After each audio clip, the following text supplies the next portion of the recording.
The fleet assembles. Admiral Martinez stood in the command center of Terra Station, watching through massive windows as the greatest armada in human history gathered in the darkness of space. Ships arrived through jump gates from every corner of human territory, their hulls gleaming under the artificial lights of the station's docking arrays. "Status report," he barked to his staff. Commander Williams looked up from her tablet, her face reflecting the organized chaos of mobilizing an entire military force.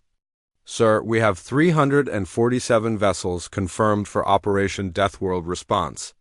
Everything from the massive dreadnought UES Vengeance to fast-attack corvettes from the outer colonies."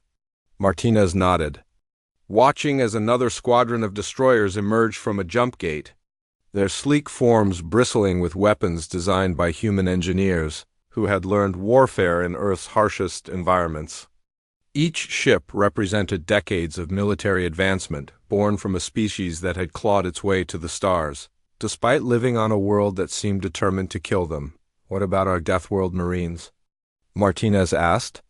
60,000 combat troops loaded and ready, sir.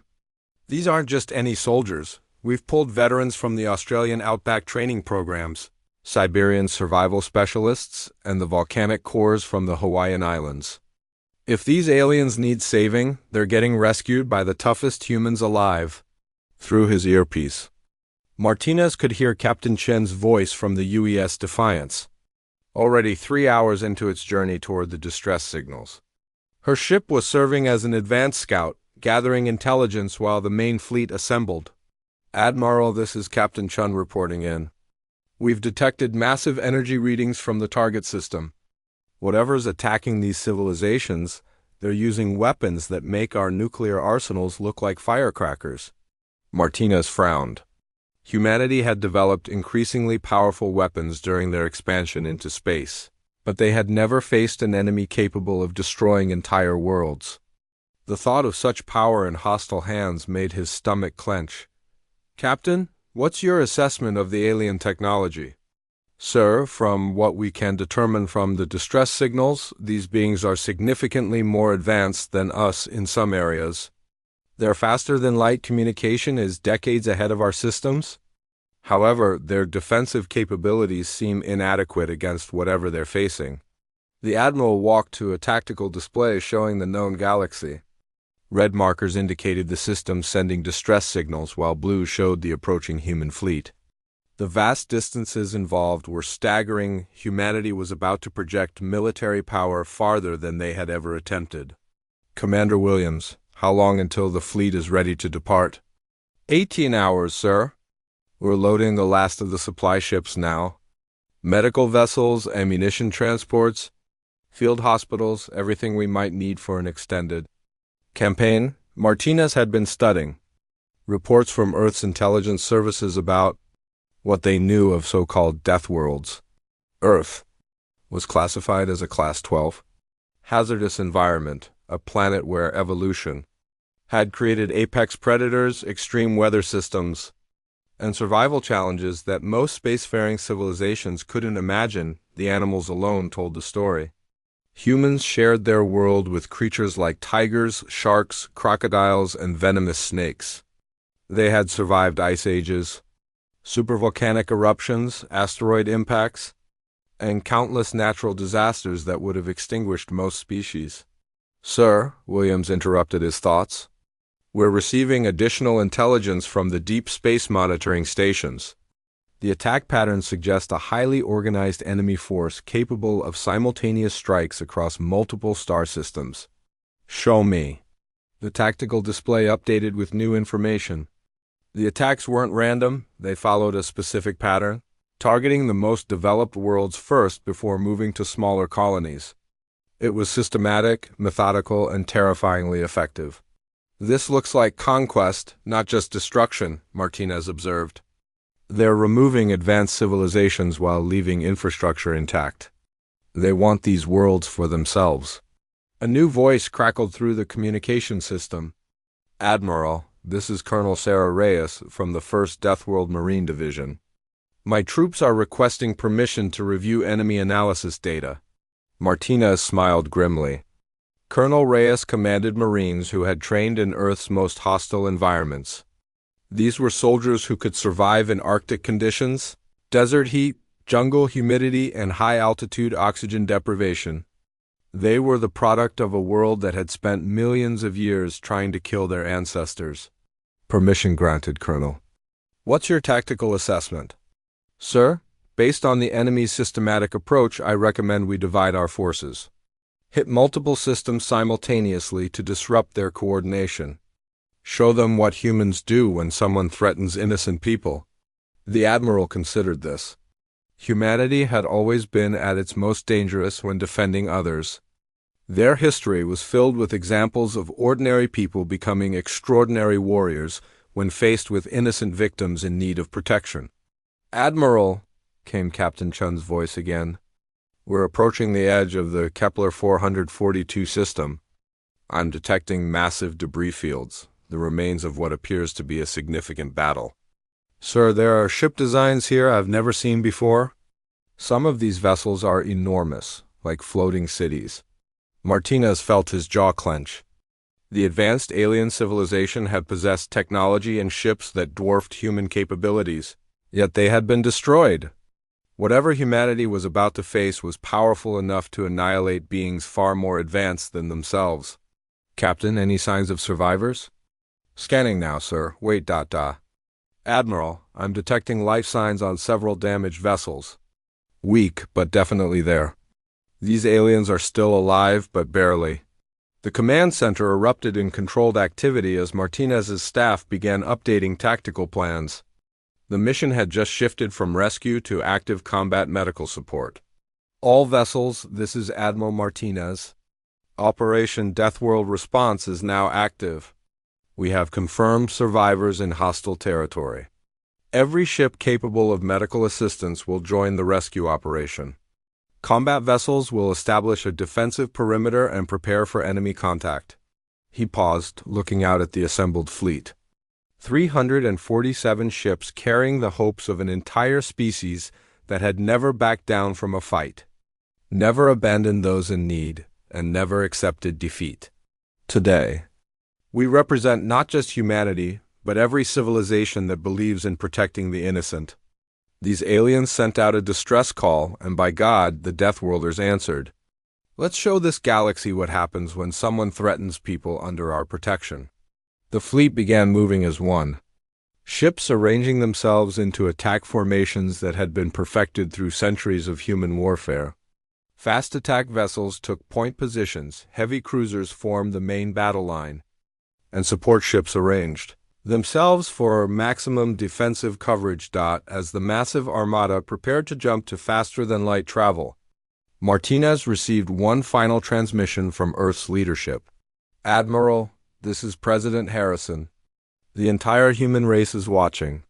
Bring our new neighbors home safely and show whoever did this that Earth doesn't tolerate bullies.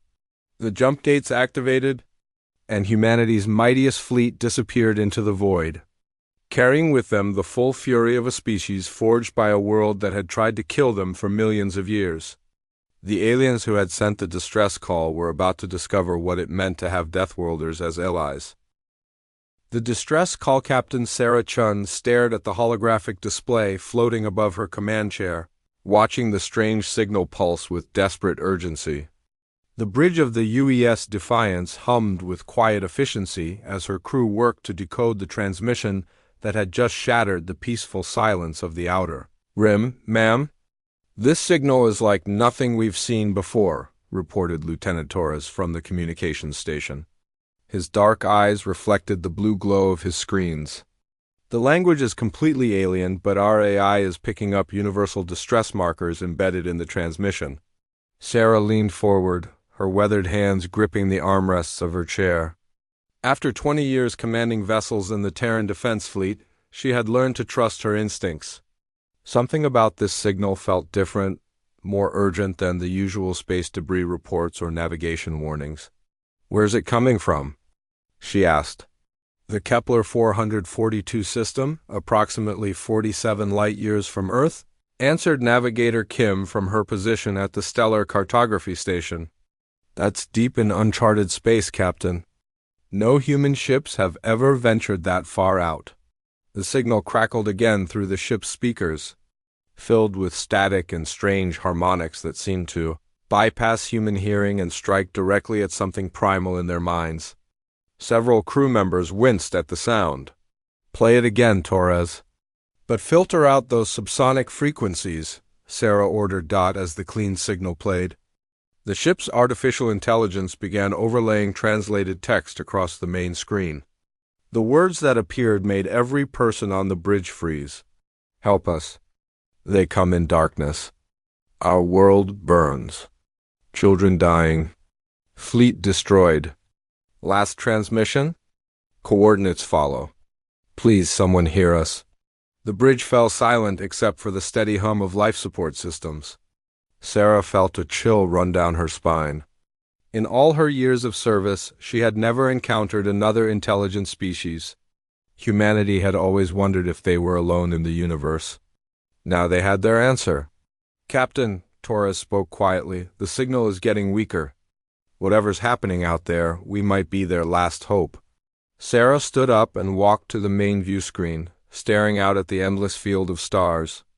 Each point of light represented possibilities, worlds that might harbor life, civilizations that could be facing extinction while humanity remained ignorant. "Get me Admiral Martinez at Terra Station," she commanded. "Priority 1 encryption?" Within minutes, the grizzled face of Admiral Carlos Martinez appeared on the screen. His steel-gray hair and scarred features spoke of a lifetime spent protecting Earth's interests. Behind him, Sarah could see the bustling command center of humanity's most advanced space station. "Sarah, what's so urgent that you're breaking radio silence?" Martinez asked, his voice carrying the authority of someone who had never backed down from a fight. "Admiral, we've intercepted what appears to be a genuine alien distress call. The transmission indicates a civilization under attack, possibly facing complete annihilation." Martinez's expression shifted from casual interest to intense focus. "Are you certain this isn't some kind of hoax or test?" "Sir, I've been analyzing signals for 2 decades. This is real. The mathematics behind their faster-than-light communication, the quantum signatures, the linguistic patterns, no human technology could fake this level of sophistication." The Admiral was quiet for a long moment, processing the implications. First contact with an alien species was something humanity had prepared for theoretically, but the reality of it happening during what appeared to be their darkest hour changed everything. "What's your assessment of the situation?" Martinez asked. "Unknown hostiles are attacking an alien civilization. Based on the signal degradation, we estimate they have maybe hours before complete communication breakdown. Sir, if we're going to help, we need to move fast." Martinez nodded slowly. "Sarah, I'm going to make a decision that will change human history. You're authorized to investigate, but you're not going alone. I'm assembling the largest fleet Terra has ever deployed." The screen flickered as Martinez turned to address someone off camera. Sarah could hear him shouting orders, demanding immediate mobilization of every available warship. The weight of what was happening began to sink in. "Captain," Torres called out, "I'm detecting similar distress signals from 3 other star systems." "Ma'am, this isn't just one world under attack. This looks like a coordinated assault across multiple civilizations." Sarah felt her blood turn cold. Whatever was happening out there was massive in scale, potentially threatening multiple intelligent species simultaneously. The universe had just become a much more dangerous place. "Admiral, you need to hear this," Sarah said. Forwarding the additional signals to Terra Station, Martinez's face grew grim as he reviewed the data. "Sarah, this changes everything. If hostile forces are capable of attacking multiple star systems simultaneously, Earth could be next. We're not just responding to a distress call anymore, we're potentially fighting for our own survival." The Admiral's image straightened with military determination. "I'm authorizing Operation Deathworld Response. Every ship capable of faster-than-light travel, every weapon system we've developed, every Marine and pilot ready for combat. We're bringing everything." "Sir, shouldn't we try diplomatic contact first? We don't know anything about these attackers or their motivations." Martinez shook his head. Captain, in my experience, beings that attack civilians and children aren't interested in conversation. Sometimes the only diplomacy bullies understand comes from the barrel of a gun. The transmission ended, leaving Sarah alone with her thoughts and the continuing alien distress signals. She looked around at her crew, seeing the same mixture of fear and determination reflected in their faces. They were about to become humanity's first ambassadors to the galaxy. But instead of peaceful exploration, they would arrive bearing weapons of war. All stations, prepare for emergency departure, Sarah announced. Navigator, plot a course for the Kepler 442 system. Engineering, I want every ounce of power you can give me. Communications, continue monitoring all frequencies for additional signals. As the UES Defiance began its preparations, Sarah couldn't shake the feeling that they were about to discover something fundamental about humanity's place in the universe. Earth had always been considered a death world by human scientists, a planet with extreme weather, dangerous wildlife, and evolutionary pressures that had forged humans into survivors. Now, they would learn if those harsh origins had prepared them for the ultimate test. Saving civilizations they had never met from enemies they couldn't imagine, the stars outside seemed different now. No longer distant points of light, but potential battlefields where the fate of multiple species would be decided. Sarah Chun and her crew were about to write the first chapter in humanity's Galactic War Chronicle, and failure was not an option. When Deathworlders answer the UES, Defiance dropped out of faster-than-light travel at the edge of the Kepler 442 system, and Captain Chun immediately understood why the alien distress calls had sounded so desperate. The entire system was a graveyard. "Mother of God," whispered Lieutenant Torres as the main screen displayed the carnage before them. Massive alien vessels, some the size of small moons, drifted broken and burning among the debris of what had once been a thriving civilization. The ships were beautiful even in death, elegant curves and crystalline structures that spoke of a species that valued art as much as technology. "Captain, I'm detecting the enemy fleet," reported Navigator Kim. 37 vessels holding position around the fourth planet. Their design is completely different from the destroyed alien ships. Chun studied the tactical display. The enemy vessels were dark, angular things that seemed to absorb light rather than reflect it. They moved with predatory grace like sharks circling wounded prey. "Any response to our arrival?" "They're scanning us, but no communication attempts." "Ma'am, they're moving to intercept." "Weapons are powering up?" Chun felt her pulse quicken. First contact with a hostile alien species was about to become humanity's first interstellar battle. She activated the fleet-wide communication system.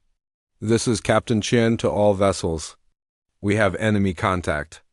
Remember, we're not just fighting for ourselves, we're fighting for every innocent being in this galaxy.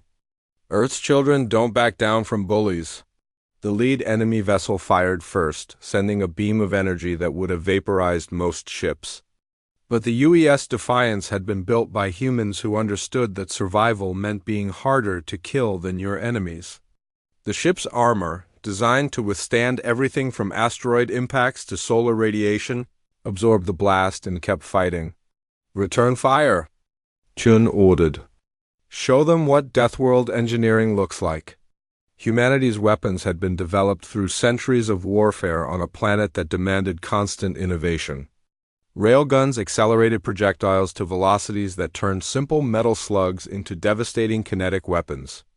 Missile systems used guidance technology perfected in Earth's chaotic, electromagnetic environment. The human weapons struck the enemy vessel with devastating effect. Whatever materials they used for armor couldn't withstand the brutal efficiency of weapons designed by a species that had learned war from a world trying to kill them. "Enemy vessel is breaking apart," reported the weapons officer. "Their armor is no match for our kinetic impactors." But the celebration was short-lived.